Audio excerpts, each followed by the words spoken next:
بسم اللہ الرحمن الرحیم۔ اسوہ کالج اسلام آباد کی جانب سے آن لائن لیکچر سیریز برائے جماعت ہاشتم کا آج لیکچر نمبر 11 معاشرت علوم میں، یہ اگست اور ستمبر کا سیشن ہے، اور اگر کوئی لیکچر سے متعلق کوئی سوالات ہوں تو پرسنل لنک ہے میرا، یہ یوٹیوب چینل کا، اس پہ آپ لوگ سوالات کر سکتے ہیں۔ باب نمبر 5 کا آج کا ٹاپک ہے قرارداد لاہور 1940 میں جو پیش کی گئی۔ اس کا پس منظر اگر ہم نے دیکھنا ہو تو آپ یہ کہہ سکتے ہیں کہ تحریک پاکستان میں اگر ہم اس کو 1857 سے ہی سٹارٹ اگر ہم لیتے ہیں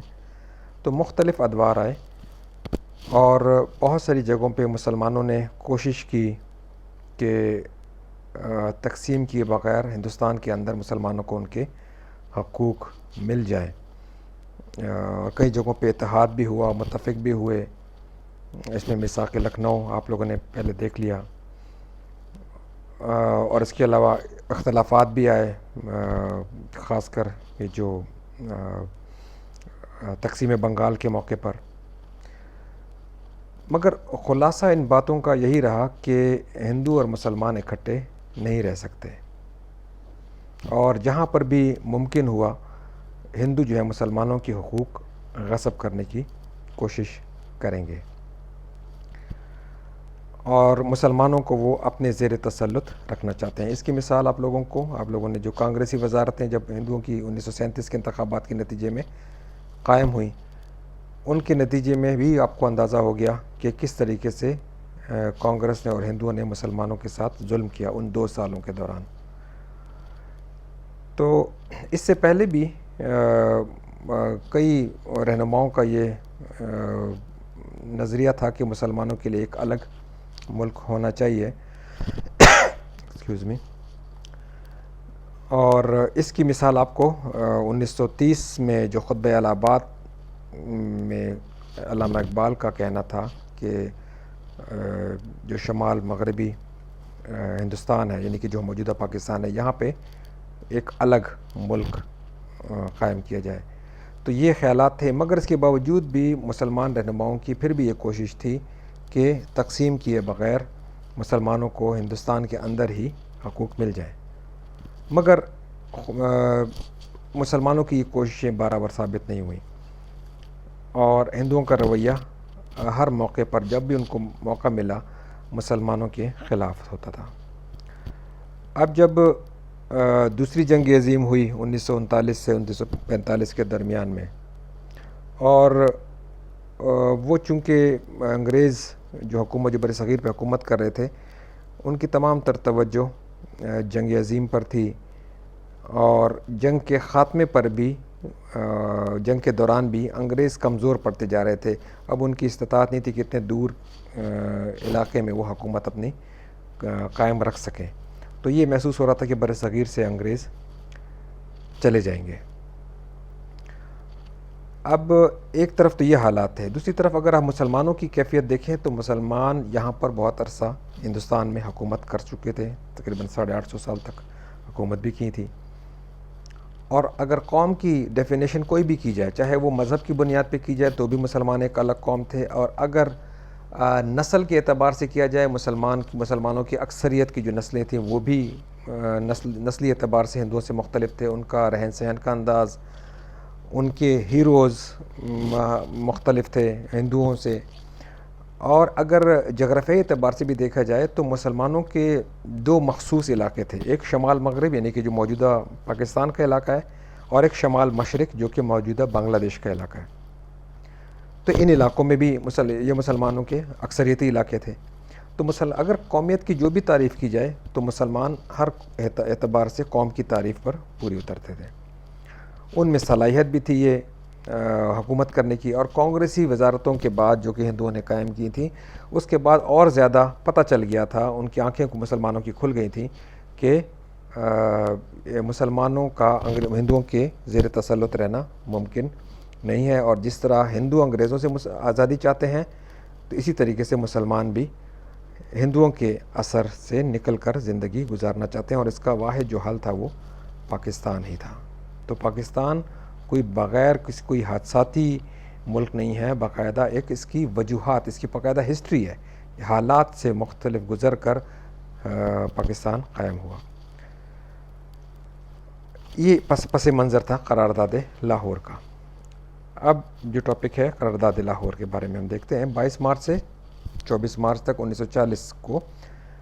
پنجاب کے دل لاہور، یعنی کہ اس میں اقبال پارک، جس کو پرانا نام منٹو پارک دیا گیا تھا، جہاں پہ اب مینار پاکستان بھی قائم ہے، اس میں مسلم لیگ کا سالانہ اجلاس ہوا۔ اس کی صدارت قائد اعظم نے کی، اور قائد اعظم نے اس موقع پہ فرمایا کہ وہی دوبارہ بات ریپیٹ کی کہ قومیت کے اعتبار سے کہ اسلام اور ہندو جو مذہب ہیں وہ دونوں الگ الگ مذہب ہیں، اور مسلمان یہاں پر اقلیت نہیں ہے۔ اقلیت وہ ہوتی ہے جو بہت کم تعداد میں کوئی گروپ ہو، اور اقلیت جو ہے وہ اپنے زیادہ تر طور طریقے اکثریت جیسے اپنا لیتی ہے، ان کی سوچ بھی اکثریت جیسی ہو جاتی ہے۔ تو ایک تو یہ کہ مسلمان اتنی کم تعداد میں نہیں ہے، دوسری بات یہ ہے کہ مسلمان کسی طور بھی ہندوؤں جیسی فکر یا انداز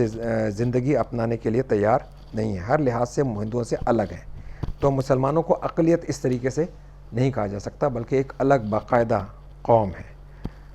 اور مسلمانوں کی بھی یہ خواہش ہے کہ ان کی ایک اپنی ریاست ہونی چاہیے، اپنا ملک ہونا چاہیے ہندوستان کے اس برصغیر میں، تاکہ وہ ایک اپنی مرضی سے زندگی گزار سکیں، آزاد اور خود مختار زندگی گزار سکیں، اپنی ان کی پہچان ہو۔ اور قائد اعظم نے اس تقریر میں اپنے یہ بھی کہا کہ اگر واقعی میں برطانوی حکومت برصغیر میں امن چاہتی ہے تو اس کے لیے ایک ہی راستہ ہے، وہ دیگر باتوں کو جو کچھ بھی تجربات کر لیں، امن نہیں ہو سکتا۔ ایک ہی طریقے سے امن ہو سکتا ہے کہ برصغیر کو خود مختار ریاستوں میں تقسیم کر دیں، الگ الگ ملک بنا دیں، مسلمانوں کے لیے اور ہندوؤں کے لیے۔ اور ساتھ میں انہوں نے یہ بھی کہا کہ مسلمان ایسا کوئی بھی کانسٹیٹیوشن یا آئین یا دستور ہندوستان کے لیے اس کو مانیں گے نہیں جس کی وجہ سے ہندوؤں کی اکثریت کی حکومت قائم ہو جائے گی، کیونکہ اس کا مطلب یہ ہوگا کہ ہندوؤں کی اکثریت کی حکومت قائم ہونے کا مطلب یہ ہوگا کہ مسلمان ہندوؤں کے محکوم ہو جائیں گے۔ لہٰذا مسلمان کبھی بھی ایسا کوئی کانسٹیٹیوشن، جن کے کانسٹیٹیوشن کے نتیجے میں ہی کوئی کسی ملک کا نظام بنتا ہے، حکومت بنتی ہے، تو اس وجہ سے انہوں نے کہا کہ ایسا کوئی دستور یا کانسٹیٹیوشن قبول نہیں کریں گے۔ تو انہوں نے جو تقریر کی تھی اسی کو تقریر کو سامنے رکھتے ہوئے ایک ریزولوشن یا قرارداد مرتب کی گئی، بنائی گئی، جسے 23 مارچ 1940 کے اجلاس میں شیر بنگال، جن کو کہتے ہیں فضل الحق، مولوی فضل الحق نے پیش کیا، اور اس کی چودھری خلیق الزمان، مولانا ظفر علی خان اور دیگر ارکان نے بھی اس کی تائید کی۔ اور اس قرارداد میں جو کہا گیا تھا وہ یہ کہا گیا تھا، اس کے الفاظ کچھ اس طرح سے تھے کہ مسلم لیگ کی سوچی سمجھی رائے کے مطابق، سوچی سمجھی رائے سے مطلب یہ کوئی ان کے ذہن میں بغیر سوچے سمجھے، بغیر پلاننگ کے کوئی خیال نہیں آیا، باقاعدہ انہوں نے ان کے لیڈران نے اس پر غور و فکر کی ہے کہ مسلم لیگ کی یہ سوچی سمجھی رائے ہے کہ اس ملک میں وہی دستور قابل عمل، یعنی کہ وہی کانسٹیٹیوشن یا آئین یا دستور پریکٹیکل ہوگا جس کے اوپر عمل کیا جا سکتا ہے، ساتھ ساتھ وہی دستور مسلمانوں کے لیے قابل قبول بھی ہوگا۔ اب یہ بھی ممکن ہے کہ ایک چیز پریکٹیکل ہو، قابل عمل ہو، مگر مسلمانوں کو قبول نہ ہو، اور یہ بھی ممکن ہے کہ مسلمانوں کو قبول ہو مگر عملی طور پر اس پر عمل کیا نہ جا سکے۔ تو اس میں یہ کہا گیا کہ مسلمانوں کے لیے ایسے وہی دستور قابل عمل بھی ہوگا اور مسلمانوں کو قبول ہوگا جس میں برصغیر کا مسلم اور ہندو علاقوں میں تقسیم کرنے کا واضح ذکر موجود ہو، یعنی کہ دو الگ ریاستیں بنانے کا واضح ذکر موجود ہو، ایسا آئین بنایا جائے، اور اس کی تقسیم اس انداز سے کی جائے کہ برصغیر کے شمال مغربی، یعنی کہ موجودہ پاکستان کا علاقہ، اور مشرقی، یعنی کہ شمال مشرقی مسلم اکثریت کے علاقوں، شمال مشرق میں جو بنگلہ دیش کا علاقہ ہے، جو کہ بنگلہ دیش بننے سے پہلے مشرقی پاکستان کا علاقہ تھا، ان کو ملا کر مسلمانوں کی آزاد اور خود مختار ریاستیں قائم ہو جائیں، اور مسلم اور ہندو علاقوں میں، یعنی کہ یہاں پر مسلمان اور جو مسلمانوں کی جو ریاست بنے اور ہندوؤں کی جو ریاست بنے، وہاں پہ جو کم تعداد میں مذہب ہوں گے، یعنی کہ ہندوؤں کے علاقے میں مسلمان کم تعداد ہیں، یا سکھ کم تعداد ہیں، یا کرسچن یا دیگر کم تعداد میں ہیں، یا پھر اسی طریقے سے مسلمانوں کی اگر جو ریاست بنے اس میں ہندو کم تعداد میں اگر ہوں، کرسچن یا دیگر مذاہب کم تعداد میں ہوں، ان کے حقوق کا تحفظ بھی کیا جائے، اس کے مؤثر تحفظات کا انتظام کیا جائے، یعنی کہ آئین میں یہ چیزیں موجود ہوں، ان وہ ملک جو بنے ان کے آئین میں یہ چیزیں موجود ہوں کہ یہاں پہ جو چھوٹی مذاہب ہیں ان کا ہر کے اعتبار سے سیاسی، معاشی، ثقافتی، مذہبی تمام جو ان کو تحفظ دیا جائے۔ یعنی کہ پہلی بات یہ بتائی گئی کہ ریاستیں بنائی جائیں جو شمال مشرق میں اور شمال مغرب میں مسلمانوں کی، اور پھر ان ریاستیں بننے کے بعد جو ہندوؤں کی جو ریاست، یعنی کہ جو موجودہ بھارت ہے وہ ہندوؤں کی ریاست ہوگی اور 2 مسلمانوں کی ریاستیں ہوں گی۔ ان تمام ریاستوں میں جو چھوٹے مذاہب ہیں، کم تعداد میں مذاہب ہیں، ان کے تمام حقوق کا تحفظ کیا جائے۔ اس قرارداد میں ریاستوں کا لفظ استعمال کیا گیا تھا۔ اس کا مطلب یہ ہے کہ بعد میں جو پورا پاکستان، یعنی کہ مشرقی اور مغربی پاکستان کہہ کر ایک ملک بنا، حقیقت میں اس وقت جو کہا گیا تھا اس قرارداد میں وہ یہ کہا گیا تھا، ان کو پتہ تھا کہ ممکن نہیں ہے کہ ایک مشرقی پاکستان اتنا دور اور درمیان میں بھارت کا علاقہ اور پھر اس کے بعد مغربی پاکستان، یہ ممکن نہیں ہے، لہٰذا 2 الگ الگ ریاستیں مسلمانوں کی بنانے کو کہا گیا تھا۔ مگر اس جو الفاظ ہیں ان کو پھر بعد میں 1946 میں تبدیل کیا گیا، اور ریاستوں کے بجائے ایک ریاست، یعنی کہ انہوں نے کہا کہ مشرق میں، شمال مشرق میں اور شمال مغرب میں ایک ریاست بنے، ایک پاکستان بنے، یہ مطالبہ کیا گیا تھا۔ یہ جو قرارداد ہے لاہور ہے، اس کو بعد میں قرارداد پاکستان کیا گیا، اس کی بہت زیادہ اہمیت ہے، اور اس کے نتیجے میں جس طرح خطبہ الہ آباد کے نتیجے میں بھی اور اس مسلمانوں کو ایک ڈائریکشن معلوم ہو گئی، تو اس قرارداد کے بعد بھی جو پاکستان بننے کی تحریک ہے اس کا ایک نئے دور کا آغاز ہو گیا۔ مسلم لیگ بہت زیادہ ایکٹیو ہو گئی، مختلف علاقوں میں ملک بھر میں جلسے وغیرہ ہونے لگے، اور مسلمانوں کے لیے جو الگ ریاست کا مطالبہ شروع ہو گیا۔ کانگریس کا رد عمل جس طرح ہونا تھا ویسا ہی تھا کہ انہوں نے اس چیز کی مذمت کی، اس چیز کو نہیں چاہتے تھے، ان کی کوشش تھی کہ مسلمان ایک الگ ریاست قائم نہ کریں۔ سکھوں کی جماعت تھی جس کا نام اکالی دل تھا، اور ہندوؤں کی جو کانگریس تھی انہوں نے پاکستان کے بننے کی بہت زیادہ مخالفت کی۔ تو اس قرارداد کی منظوری کے بعد جو ہے کانگریس بہت زیادہ پریشان بھی ہو گئی تھی۔ تو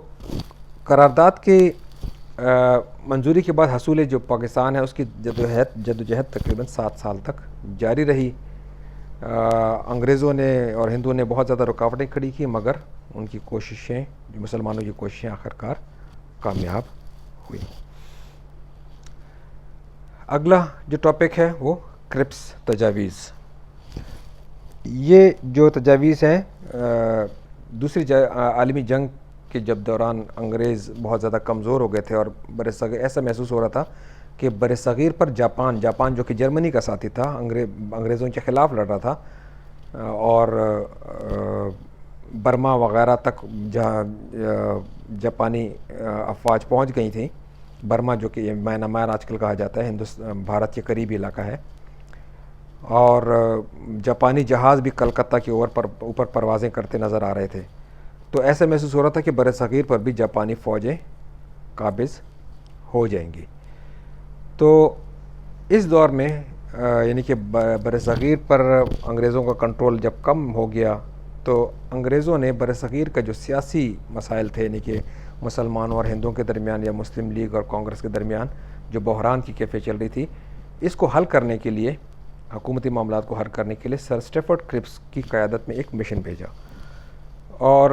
کرپس کو حکومت کی طرف سے، یعنی کہ برطانوی حکومت کی طرف سے تجاویز کا ایک مسودہ یعنی کہ ڈاکومنٹ دے کر بھیجا گیا، ایک کاغذ دے کر بھیجا گیا، اور انہوں نے آتے ہی مسلم لیگ اور کانگریس سے اکالی دل جو سکھوں کی جماعت تھی اور دیگر پارٹیز کے ساتھ کے رہنماؤں سے ملاقاتیں شروع کر دیں، اور اس کے بعد انہوں نے یہ تجاویز پیش کی۔ پہلی جو تجویز ہے وہ یہ ہے کہ دوران جنگ برصغیر پر برصغیر پر برطانیہ کا قبضہ برقرار رہے گا جب تک یعنی کہ دوسری جنگ عظیم ہو رہی ہے، اور جنگ کے ختم ہونے کے بعد ملک پہ ایک دستور ساز اسمبلی بنائی جائے گی جو ملک کے لیے دستور تیار کرے گی، یعنی کہ کانسٹیٹیوشنل اسمبلی قانون ساز اسمبلی بنائی جائے گی جو ملک کے لیے آئین بنائے گی. اور جو آئین بنے گا وہ دوسرے پوائنٹ میں وہ کس طرح کا ہوگا؟ آئین وفاقی طرز کا ہوگا. وفاقی طرز کا پہلے آپ سے ذکر کر چکا ہوں. ایسا آئین ہوگا جو کہ صوبوں اور مرکز کے درمیان اختیارات کو تقسیم کرے گا. اور اس آئین میں یعنی کہ اس جو آئین جہاں جہاں پہ کارگر ہوگا، کارآمد ہوگا، اس میں تمام صوبے اور ریاستیں، یہ جو نیم خود مختار ریاستیں جو ہیں جس طرح کشمیر وغیرہ، یہ تمام سب اس میں شامل ہوں گی. اور دستور میں یہ گنجائش رکھی گئی تھی، تیسرے پوائنٹ میں یہ تھا کہ اس میں یہ گنجائش رکھی گئی ہے کہ وفاق میں شامل، وفاق سے مطلب ہندوستان کی جو ریاست ہے، یہاں پہ وفاق سے مطلب ایک ملک جہاں پہ وفاقی نظام حکومت ہو، تو اس وفاق میں شامل ہر صوبہ اگر چاہے تو 10 سال بعد یونین سے الگ ہو سکتا ہے. یونین کیا ہے؟ مختلف صوبوں کو ملا کر ایک ملک بن جائے تو اس کو ہم یونین کہتے ہیں. جس طرح پاکستان 4 صوبوں کے اوپر ایک مشتمل ایک یونین ہے، اسی طریقے سے ہندوستان بھی اس وقت بہت سارے صوبوں اور ریاستوں کے اوپر مشتمل ایک یونین تھا. یونین کو ملا کر ایک ملک بنا ہوا تھا. تو دستور میں یہ گنجائش رکھی جائے کہ وفاق میں شامل ہر صوبہ اگر چاہے تو 10 سال بعد یونین سے الگ ہو سکتا ہے. اور یہ پھر ایک پاسبلٹی ہو سکتی ہے کہ اگر جو صوبے الگ ہو جائیں ہندوستان سے، ہندوستان کے یونین سے، تو وہ آپس میں مل کر ایک ریاست بنا لیں. اب اس کرپس مشن پہ مسلم لیگ اور کانگریس کا جو رد عمل تھا وہ یہ تھا کہ مسلم لیگ اور کانگریس دونوں نے اس کو مسترد کر دیا. کانگریس کا یہ کہنا تھا کہ چونکہ اس میں بر صغیر کی تقسیم کی طرف، یعنی کہ جو الگ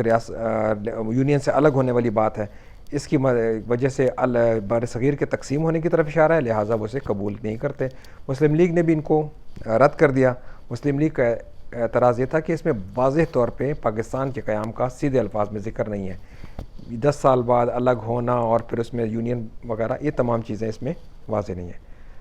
تو اس طرح کے یہ جو دونوں کی جو مین جماعتیں تھیں ان کی طرف سے یہ رد ہونا تھا، ریجیکٹ ہو گیا یہ پلان. تو اس کے بعد کرپس مشن کی ناکامی کے بعد بر صغیر کے جو سیاسی حالات تھے مزید خراب ہو گئے. ابھی کے لیے اتنا ہی کافی ہے. اگلا لیکچر پھر ہم یعنی کہ ہندوستان چھوڑ دو تحریک، اگلا ٹاپک ہم اگلے لیکچر میں کریں گے. شکریہ.